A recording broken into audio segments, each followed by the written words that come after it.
So coming out of college, we have this incredible pressure on us to succeed, and to succeed quickly. Now, I know you guys know this, and I'm sure a lot of you are feeling it right now. So I won't speak to that, but just know that you're in the right place, because I'm here to talk to you about how to be successful. So before I share that with you, let me start out and gain some credibility by sharing a few of my success stories. Whew!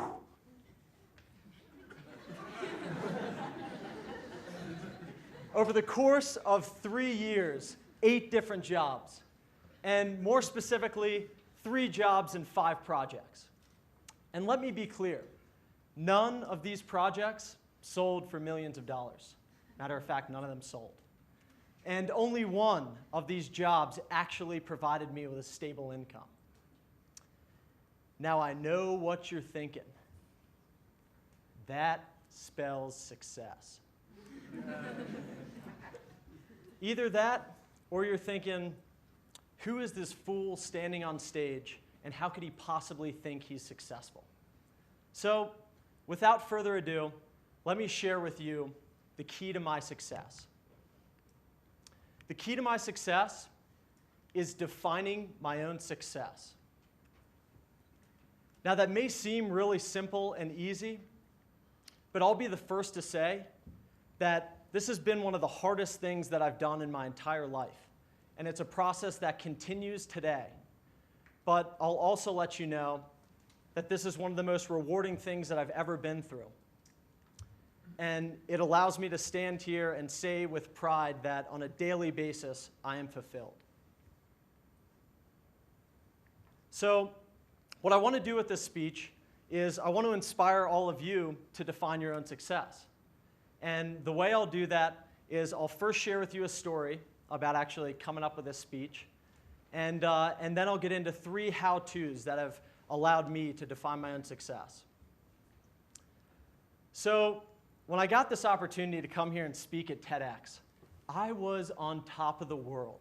I was thinking to myself, I am going to give the best talk ever. You guys are going to come in here and leave completely changed people. 1 million hits on YouTube, here we come. But I started to think about my story, and I kind of realized, it's not really that coherent. And all those times where you want the punchline to come in, doesn't really come in. And there's times when I wanted to say, and that's where I learned that. I don't really have those in my story. So I decided, you know what, giving the best talk ever, that'd be great, but I'd love just to give a good talk. Yeah, good talk. That'd be awesome. You guys, you'll learn something, So I go through about 17 different ideas, write up 15,000 words, and I am just all over the place. I can't come to a good thing to share with you guys, and more importantly, I'm just starting to lose my confidence. I'm starting to really doubt myself of why should I even be standing up here and why should you be listening in the first place? And so I started thinking back to my experiences and, all right, well, I was investment banker for a year. That's pretty impressive. But as I just said, I quit after a year, so it doesn't get me anywhere. But I did launch that sushi restaurant in Denver. That's pretty impressive. Yeah, that we closed down 2 months in. But I did work at the Unreasonable Institute. You guys, you know Unreasonable. That's impressive. Yeah, oh yeah. As an unpaid intern at 24. So finally I decided, you know what? I'd love to give a good talk, but if I can just give a talk in general, if I can stand up here for 10 minutes and talk to you, that's good enough.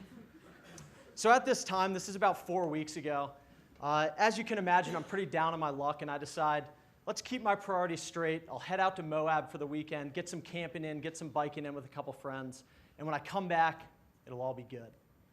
So I head out, I do that, I'm driving back, and to say the least, I am stressed. At this moment, I'm doing the old drive with the knee, and I'm not steering, I'm actually writing, and it was a mess. And long story short, I'm all over the place. I don't know what to write about. I haven't figured out what that idea is. I finally decide, you know what? I'm about to fail miserably in front of 200 people. Might as well let my dad know. So I call up my dad, share with him my feelings, and my dad says to me, he says, Sam, maybe the process of writing this speech is more important than the speech itself. Number one, Dad. But so right at this moment, it hit me.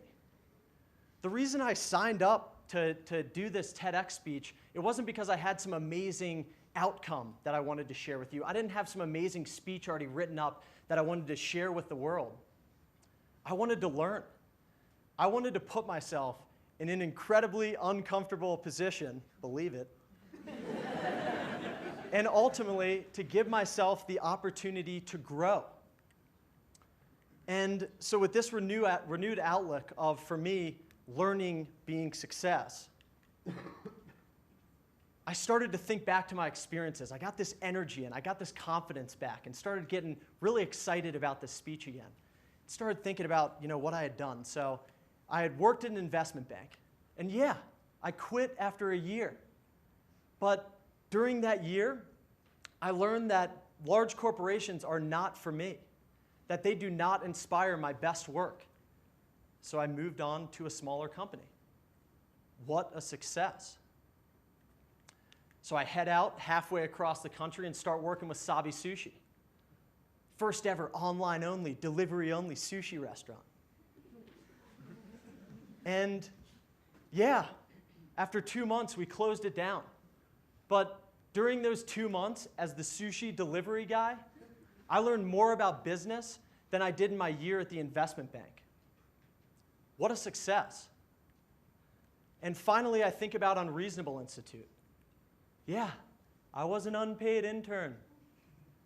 But that unpaid internship allowed me to be around these guys and about 30 plus other peers and mentors that inspired me to live by my values and ultimately to want to positively influence the world. What an amazing opportunity and what a success. So when I think about my experiences so far in life and I think about standing right here in front of you today, I think of these amazing opportunities that I've had to learn. And ultimately, by learning, regardless of the outcome, I am successful. So now let me share with you these 3 little things that have helped me define my own success. So first, look for and act on opportunities. Now we think of opportunities as these huge things. You got to figure out that 1 billion people are in need of a social network. That's an opportunity. But what I've found is that all of my opportunities have started much smaller than that. So I think to getting an invite and agreeing to go to a bar on a Sunday night, which ultimately led me to my investment banking opportunity.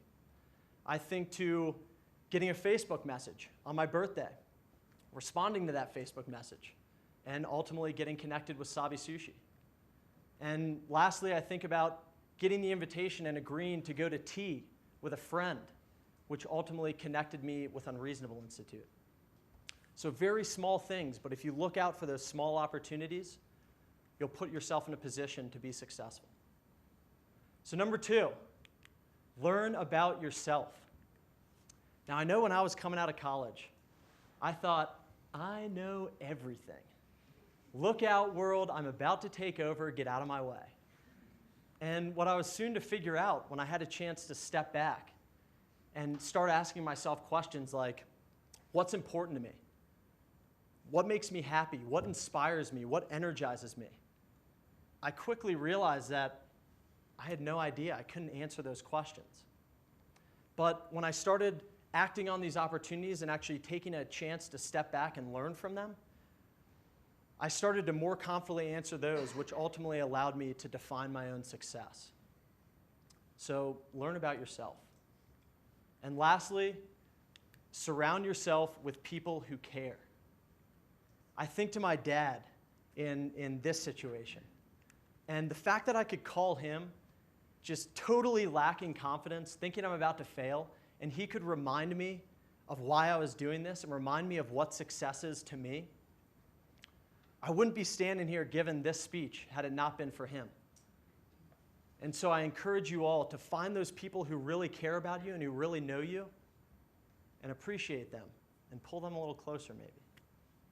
So there you have it. Those are my how-tos for defining your own success. Now what I hope is you guys all leave here and you've jotted all these down and you start going for each one of them and you go and define your own success. But at the least, what I hope you guys took from this is that success comes in many forms. So let me leave you with this thought. Next time you go in the grocery store and you walk by that mom, and she's there, she's got her 2 kids, and you can just tell she just has this air of pride around her. Know that that mom may be more successful than that billionaire CEO that you can't get in touch with. Thank you.